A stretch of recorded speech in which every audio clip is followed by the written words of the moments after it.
Bonjour à tous, eh bien prenons un instant aujourd'hui pour lire et méditer un passage du livre du ciel de Luisa Picaretta.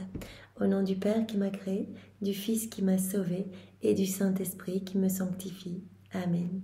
Jésus, comme tous les jours, je me plonge dans ton acte unique et éternel d'amour, je m'unis à toi, je m'identifie à toi, je me consume en toi, je fusionne ma volonté dans la tienne et vraiment je suis dans cette grande mer de ta lumière, de ton sang, de tes œuvres, de ta vie, de ta divinité, de ta volonté, de ton humanité, de tes mérites et je te supplie Jésus, eh bien de me marquer du sceau de ta divinité, du sceau de ton divin fiat, pour que je puisse grandir dans cette ressemblance avec toi, que je puisse être gorgé à ras-bord de toi et être comme une extension de ta propre humanité. Oui Seigneur, prolonge ta vie en moi aussi, je te supplie d'investir mes actes de ta présence, je te donne mes yeux, donne-moi les tiens, je te donne ma bouche, donne-moi la tienne, je te donne mes pensées, donne-moi les tiennes. Seigneur, viens faire battre mon cœur avec ton sacré cœur, viens marcher à travers mes pas, Seigneur, que tout soit fait pour toi, que tout soit fait par toi et que tout soit fait dans ta divine volonté totalement immergée en toi. Merci Jésus pour tant de grâce que tu nous donnes continuellement, tant de bénédictions.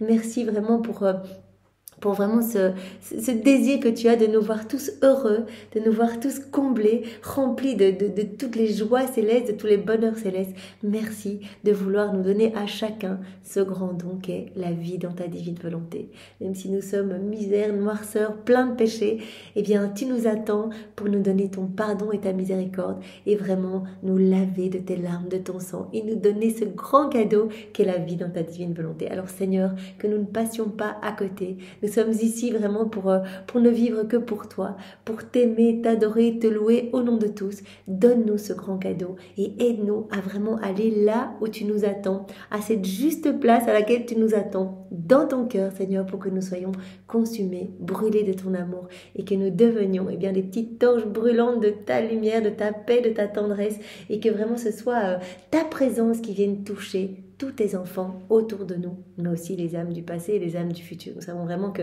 quand nous nous unissons à toi, il y a des répercussions partout dans tous les cœurs pour autant que les âmes soient un petit peu disposées à recevoir. Alors Seigneur, nous sommes tout à toi. Et vraiment, nous te donnons nos désirs, nos émotions, nos pensées, nos volontés, nous te donnons notre humanité, nous te donnons tout. Fais de nous ce qui te plaira. Merci Jésus de venir maintenant parler à travers ma bouche. Envoie sur chacun de nous ton Esprit Saint, que ce moment fait en union avec toi puisse avoir des retombées dans tous les cœurs et que tous tes enfants eh bien, t'aiment, reviennent à toi, te reconnaissent et que viennent s'établir sur la terre le royaume de ta divine volonté. Alors nous allons commencer le volume 22 avec le passage du 1er juin 1927. C'est Louisa qui parle. Je suis de plus en plus longtemps privée de mon doux Jésus. Alors ça, vraiment, si on regarde la date où Jésus lui a parlé en dernier, c'est le 26 mai. Donc, cela fait quelques jours à peine et elle sent déjà cette absence qui la ronge, en fait, qui la fait mourir. Je suis de plus en plus longtemps privée de mon doux Jésus. Je sens que je ne peux plus continuer ainsi. Ah, si on m'accordait le droit de m'envoler vers ma patrie céleste, là où il n'y a plus de séparation d'avec Jésus. Comme je serais heureuse de sortir de la dure et sombre prison de mon corps. Donc Louisa, elle a compris que ici-bas, eh bien, nous sommes prisonniers de notre corps en fait, que nous n'avons que cette vie pour prouver eh bien notre amour, notre foi, notre espérance, eh bien, envers Jésus. Et que vraiment, c'est comme une prison, mais que vraiment, elle aspire à être libérée de son corps pour pouvoir aller rejoindre son Jésus, être continuellement unie à lui dans sa gloire. Ah, si on m'accordait le droit de m'envoler vers ma patrie céleste, là où il n'y a plus de séparation d'avec Jésus, comme je serais heureuse de sortir de la dure et sombre prison de mon corps. Jésus, Jésus, comment peux-tu ne pas avoir pitié de moi, pauvre prisonnière ? Et on voit que la plupart des personnes ici-bas, eh bien, ont justement le culte du corps, du bien-être ici-bas, de la jouissance, des biens matériels, etc. Ils n'ont pas en tête, eh bien, voilà, toujours les yeux fixés vers le ciel, vraiment en tête la vie éternelle en fait. Donc vraiment Louisa peut être un modèle pour nous.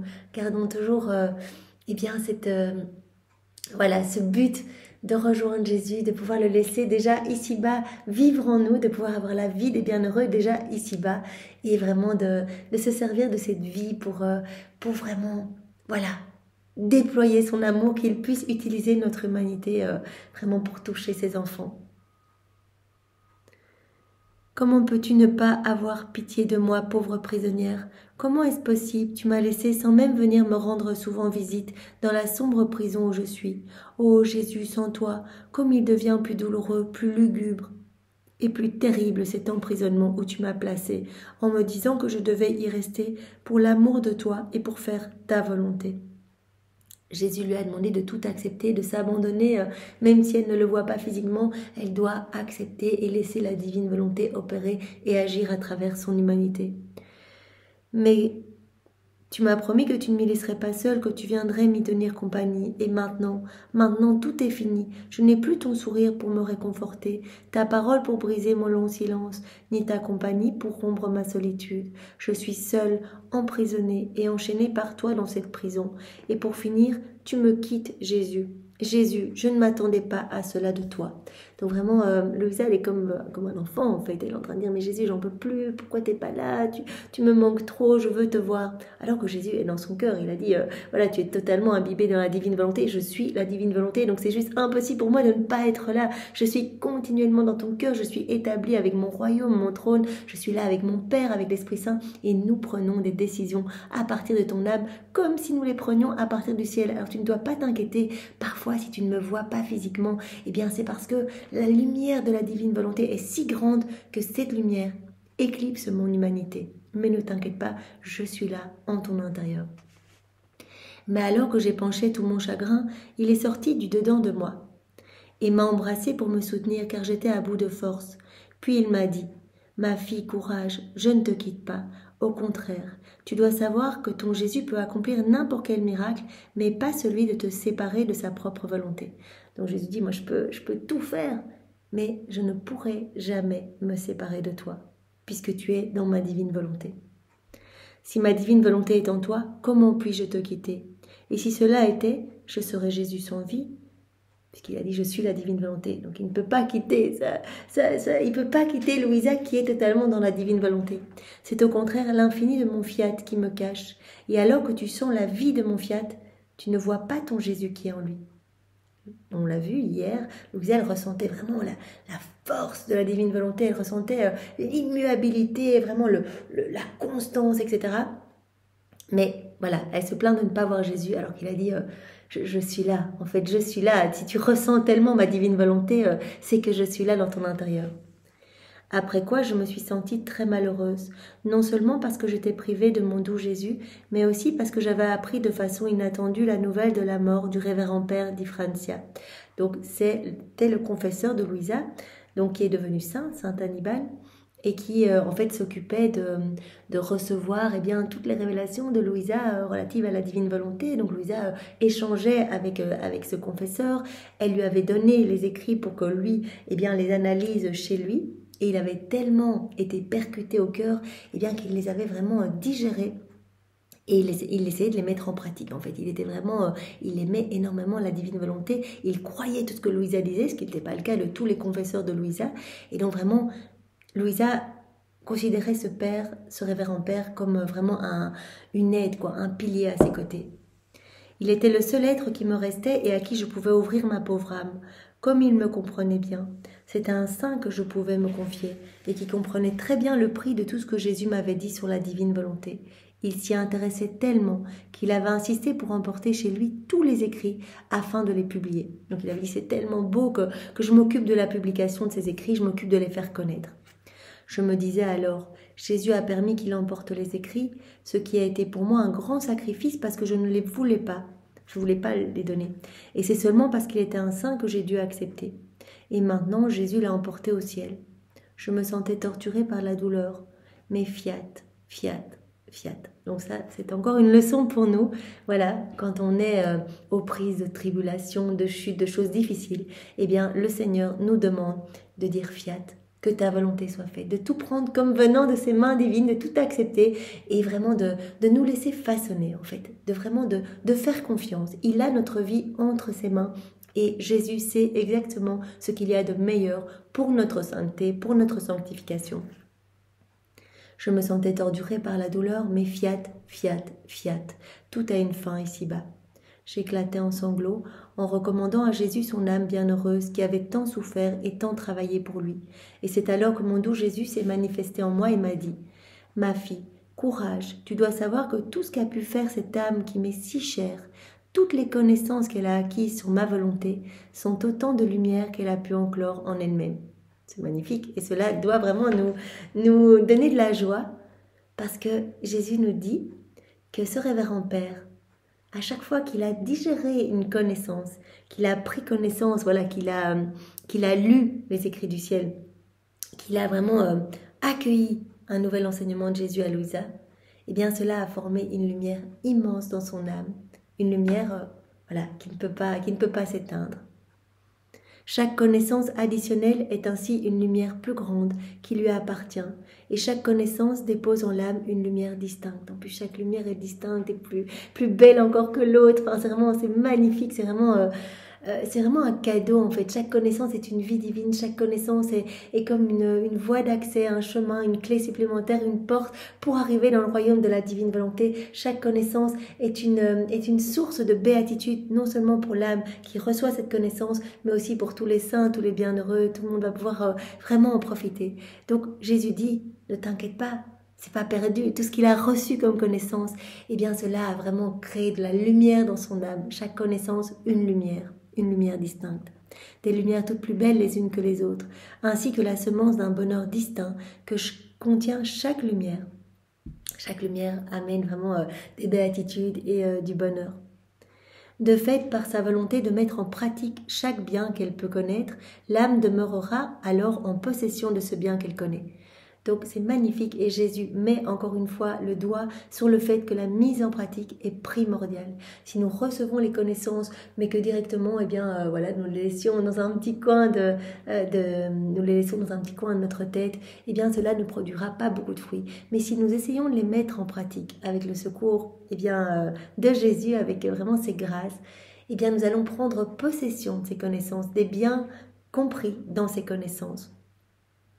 L'âme demeurera alors en possession de ce bien qu'elle connaît. Mais si l'âme n'a pas la volonté de mettre en pratique les connaissances acquises, il en sera pour elle comme de l'homme qui touche une fleur ou se lave dans une eau très fraîche. Il sentira le parfum de la fleur ou la fraîcheur de l'eau, mais comme il ne possède ni la fleur ni la fontaine d'eau fraîche, ce parfum s'évanouira peu à peu, ainsi que la sensation agréable de l'eau fraîche. Il se retrouvera alors privé de parfum et de fraîcheur qu'il aimait. Donc Jésus prends cet exemple assez parlant. Voilà, si on vient sentir une belle fleur ou qu'on vient prendre un petit peu d'eau fraîche sur son visage, on va ressentir quelque chose d'agréable sur le moment, mais cela va s'estomper. Eh bien, c'est comme si nous écoutions un enseignement de Jésus du livre du ciel. On va vraiment sentir ce parfum se diffuser dans notre âme, vraiment nous adoucir, nous rendre vraiment plus fervents, etc. Mais si nous ne mettons pas en pratique, eh bien cela va s'estomper. Il n'y a que la mise en pratique qui nous donne la possession. Voilà, comme si on avait pris cette fleur et que vraiment nous avions la possibilité de la sentir, de sentir son parfum. Ou c'est comme si nous disposions de la source de cette eau pour nous rafraîchir continuellement. Donc il y a une différence entre temporairement recevoir et puis oublier, ne pas mettre en pratique, et vraiment prendre connaissance, recevoir, digérer et essayer de mettre en pratique. Nous avons bien vu que le père révérend Maria Di Francia, eh bien vraiment il a été gorgé de lumière parce qu'il a essayé de mettre en pratique. Tel est le sort des connaissances, lorsqu'on a le bonheur de les apprendre, mais sans les mettre en pratique. Voilà, mais cela va s'estomper. Cette âme avait la volonté de les mettre en pratique, donc l'âme du Père, si bien qu'en voyant tout le bien qu'elle en retirait, elle voulait le faire connaître aux autres en les publiant. C'est parce que ce révérend Père a vu des transformations magnifiques dans sa vie. Il a vu vraiment que ces mauvais penchants s'estompaient, qu'il devenait plus fervent, plus rempli de la lumière. Il était de plus en plus attiré à lire ses écrits, etc., à avoir de plus en plus de connaissances. Il a vu les transformations sur sa vie et c'est pour cela qu'il a tellement voulu s'assurer de la publication de ses écrits. Aussi longtemps qu'il est resté sur la terre, son corps mieux qu'un mur enfermait cette lumière. Mais dès que son âme sortit de la prison de son corps, elle se trouva revêtue de la lumière qu'elle possédait. c'est magnifique. Tout ce qu'on acquiert, tout ce qu'on met en pratique, eh bien c'est quelque chose, voilà, on va en avoir la possession. Cette lumière, elle va être pour nous. Et donc là, ici, le Père, quand il est décédé, eh bien, il a été entouré de toute cette lumière. Son âme qui a quitté son corps a été entourée de toute cette lumière qu'il possédait. Donc il a pu être vraiment entouré de cette lumière pour arriver devant le trône de l'Éternel, tout enveloppé de cet habit de lumière. Et comme les nombreuses semences de bonheur se développaient, lesquelles sont les effets des connaissances de ma divine volonté, il commença à vivre les vraies béatitudes. Donc voilà, chaque connaissance est une source de béatitude pour nous, mais aussi pour les saints, les bienheureux, etc. Et en se plongeant dans la lumière éternelle de son Créateur, il s'est retrouvé dans la patrie céleste, où il poursuivra sa mission sur ma volonté, en accordant lui-même son aide du haut du ciel. Ça, Jésus en avait déjà parlé dans un autre enseignement. Il avait dit à Louisa, ne t'inquiète pas, parce que c'était avant, le père était un petit peu malade, elle se disait, mais qui va continuer la publication de mes écrits, qui va continuer à faire connaître, etc. Jésus avait dit, ne t'inquiète pas, quand une âme a reçu une mission, c'est le cas du Père ici, eh bien, même si l'âme quitte le corps, eh bien, elle va continuer sa mission du ciel. C'est-à-dire que le Père, là en haut, eh bien, continue à vraiment intercéder pour que des âmes soient touchées. Il travaille pour faire connaître eh bien, toutes ces révélations, etc. Si tu savais toute la différence en gloire, en beauté et en bonheur entre celui qui, en mourant, apporte la lumière de la terre avec les semences de nombreux bonheurs et celui qui ne fait que recevoir cette lumière de son Créateur. Jésus dit, regarde, quand tu acquiers ces connaissances, que tu les mets en pratique, c'est la forme de la lumière et tu vas avec cette lumière dans le ciel. C'est pas la même chose pour une âme qui aurait juste entendu parler des écrits du ciel, qui ne les aurait pas mis en pratique et voilà, qui n'aurait pas possédé cette lumière dans son cœur. À ce moment-là, cette âme va monter sans lumière et elle va recevoir cette lumière de la Trinité. Il y a une différence entre arriver plein de lumière ou arriver sans lumière et la recevoir de la Trinité. Donc, soit on possède la source de lumière, soit on la reçoit d'en haut. La distance entre ces deux cas de figure est si grande qu'elle surpasse celle qui sépare le ciel et la terre. Ah, si les mortels connaissaient la grandeur du bien qu'ils acquièrent en connaissant un vrai bien ou une vérité et en faisant de ce bien leur propre sang afin de l'absorber dans leur propre vie. Eh bien, ils se battraient entre eux, ils oublieraient tout pour connaître une seule vérité et ils donneraient leur vie pour la mettre en pratique. Jésus vraiment, il nous dit, mais si vous aviez idée, si vous aviez conscience de ce qui se passe au niveau spirituel, vraiment quand vous recevez un enseignement de ma part, vraiment, et que vous vraiment le digérez et que je viens vous aider à le mettre en pratique en me rappelant à votre souvenance, en vous donnant les grâces de m'appeler, d'être de plus en plus les yeux fixés sur moi, etc. Eh bien, si les hommes voyaient ce qui se passe, toute cette lumière qui se crée, toute cette beauté, toutes ces âmes sauvées, etc., voilà, ils se battraient pour recevoir les connaissances et pour les mettre en pratique. Ils donneraient même leur vie pour les mettre en pratique. Pendant que Jésus parlait, je voyais devant moi à côté de mon lit l'âme bienheureuse du Père d'Ifrancia, revêtue de lumière, sans toucher le sol. Il me fixait sans dire un mot. Je restais moi aussi muette devant lui. Et Jésus ajouta, « Regarde-le, vois comme il est transformé. Ma volonté est lumière, et elle a changé cette âme en lumière. Ma volonté est belle, et elle lui a communiqué toutes les nuances de la beauté parfaite. Elle est sainte, et il a été sanctifié. Ma volonté possède toutes les sciences, et son âme a été revêtue de la science divine. » Voilà, la divine volonté contient tout, et ce Père a reçu la beauté, la sainteté, la pureté de Dieu, etc., en recevant ces connaissances, en les acceptant, en les digérant, en les aimant, et en essayant de les mettre en pratique. Donc voilà, nous savons ce qu'il nous reste à faire. Ma volonté possède toutes les sciences, et son âme a été revêtue de la science divine. Il n'y a rien que ma volonté ne lui ait donné. Oh, si tous comprenaient ce que signifie la divine volonté, ils mettraient toutes choses de côté, ils ne voudraient rien faire d'autre, et leur seul désir serait de faire uniquement ma volonté.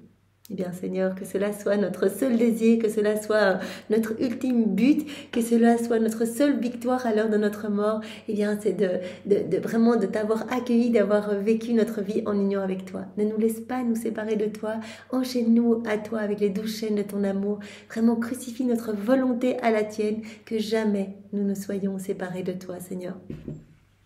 Après quoi je me disais, mais pourquoi mon bienheureux Jésus n'a-t-il pas fait un miracle pour le Père Maria di Francia? Et Jésus me dit intérieurement, donc Louisa elle dit, mais Jésus, faudrait pu faire un petit miracle pour qu'il reste en vie. Ma fille, dans la rédemption, la Reine du Ciel n'a opéré aucun miracle, car sa condition ne lui permettait pas de rendre la vie aux morts ou la santé aux malades. En fait, comme sa volonté était celle de Dieu lui-même, tout ce que son Dieu voulait et faisait, elle le voulait et le faisait également. Jamais Marie n'a supplié pour la résurrection d'un mort ou pour vraiment une guérison, etc. Puisque sa volonté était celle du Père, eh bien, elle n'a jamais utilisé sa volonté propre pour faire une demande de miracle, de guérison, etc.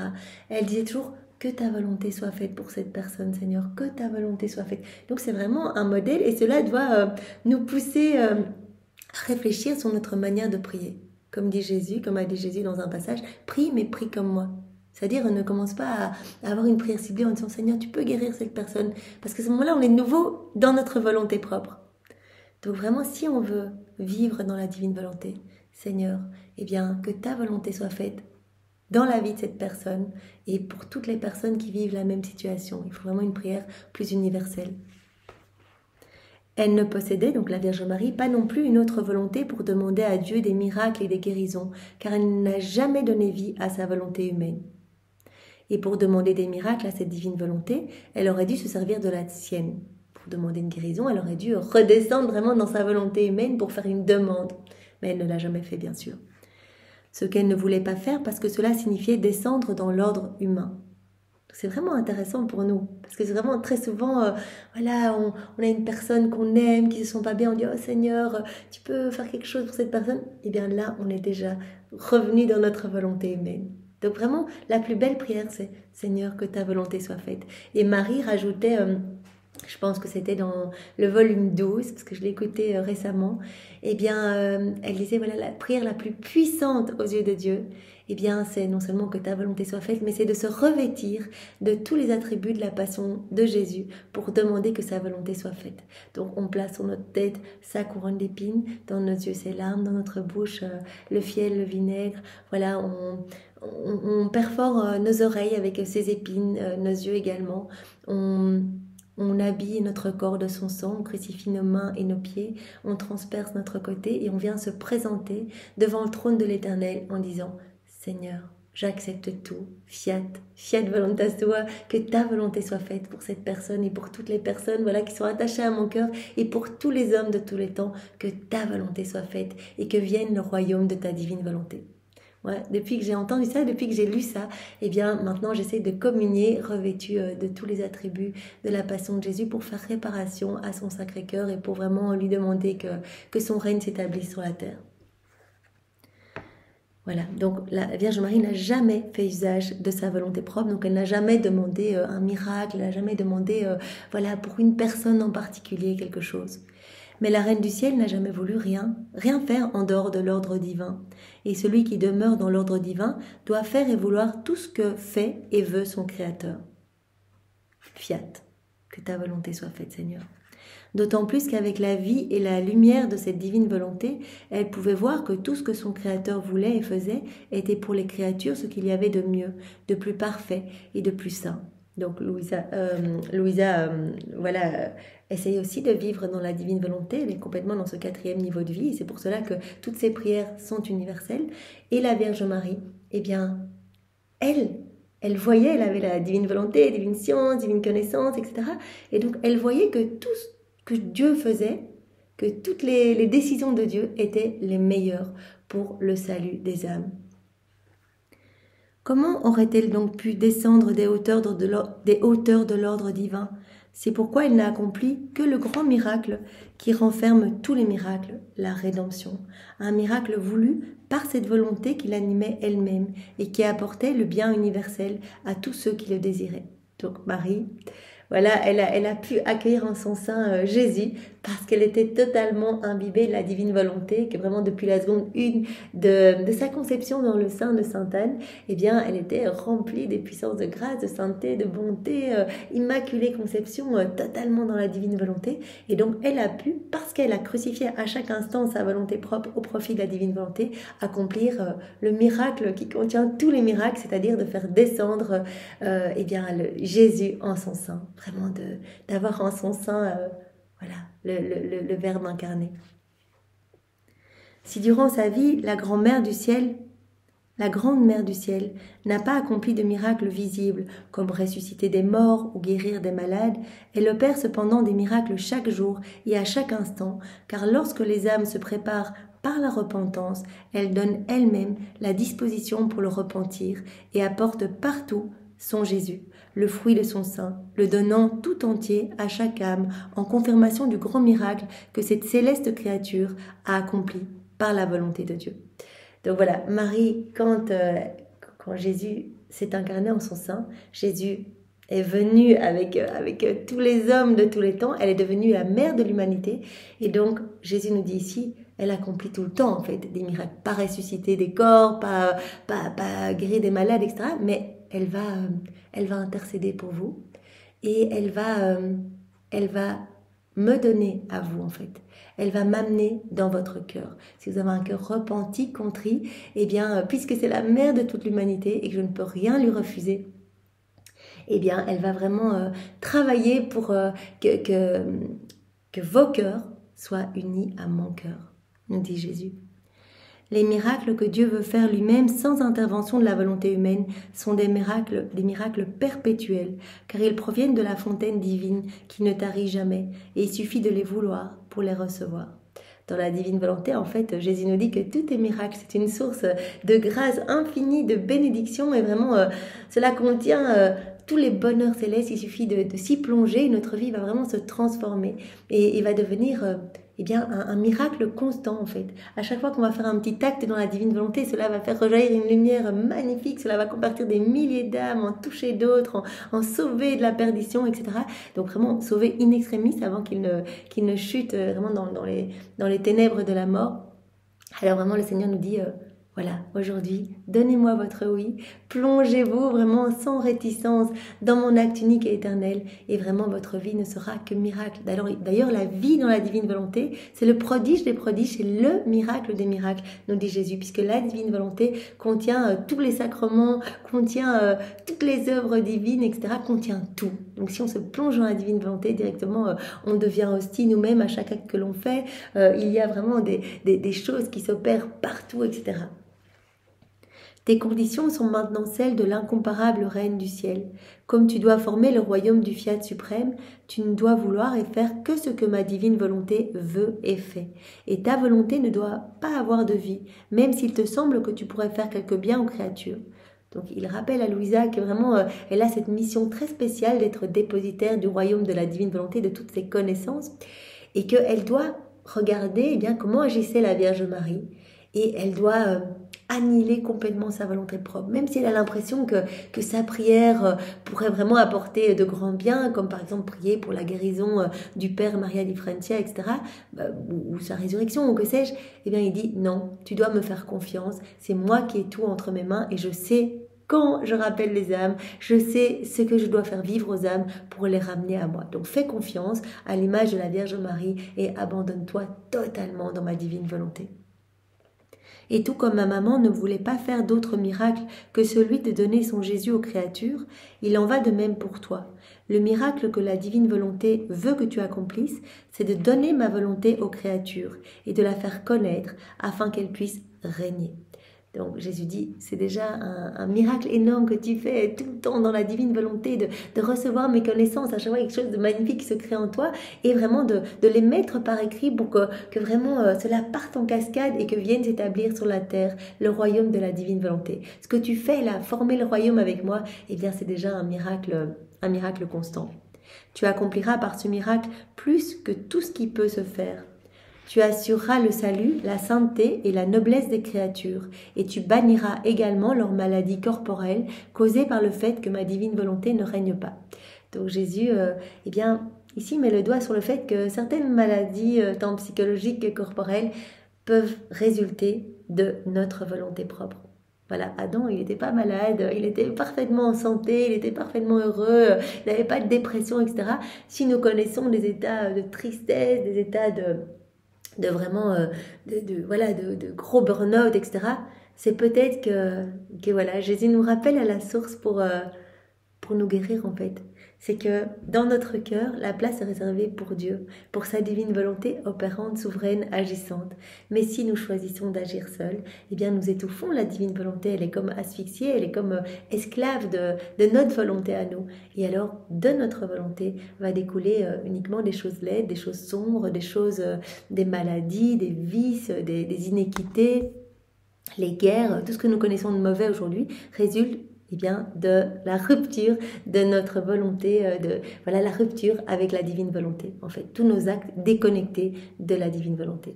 Donc nous sommes appelés aujourd'hui à vraiment nous fusionner complètement dans la divine volonté, à laisser cette lumière nous purifier, nous embellir, nous guérir, etc.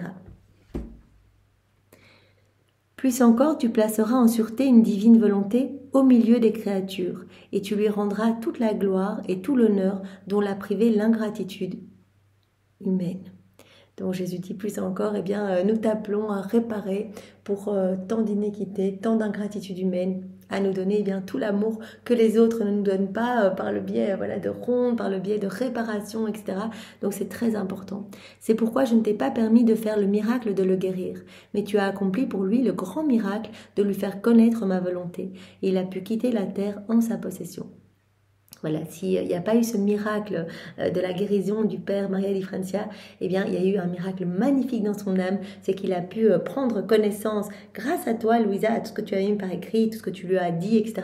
Il a pu prendre connaissance des écrits du ciel, de toutes ces vérités relatives à la divine volonté. Il a pu s'en réjouir, cela a pu transformer son âme, l'embellir et la rendre lumière. Et il a pu monter avec toutes ces connaissances, il a pu vraiment monter revêtu de ce manteau de lumière directement devant le trône de l'Éternel. Donc c'est vraiment un cadeau énorme que tu lui as fait. Il est maintenant dans la joie et l'océan de lumière de la divine volonté. Et cela est plus que tout.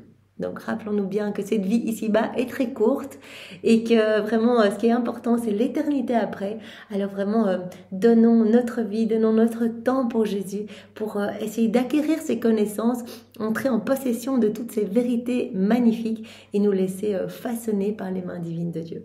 Merci Seigneur, merci infiniment pour tout ce que tu nous donnes. Sois loué, béni et glorifié dans ta divine volonté, au nom de tous. Au nom du Père et du Fils et du Saint-Esprit. Amen. Soyez tous bénis. Au revoir.